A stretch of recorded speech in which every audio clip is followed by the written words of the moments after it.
சொந்தமானார். உலக தோற்றம் முன்னே என்னை குறித்து விட்டார். தூரம் போயினும் கண்டு கொண்டார். தமது ஜீவனை எனக்கும் அளித்து ஜீவன் பெற்றுக்கொள் என்றுரைத்தார். ஆனந்தமே பரமானந்தமே, இது மாபெரும் பாக்கியமே. இந்த பார்தலத்தின் சொந்தக்காரர் அவர், இந்த உள்ளத்தின் சொந்தமானார்.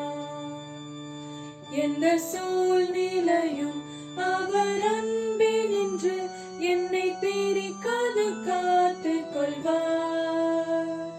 என்னை நம்பி அவர் தந்த பொறுப்பதனை அவர் வரும் வரை காத்து கொள்வேன்.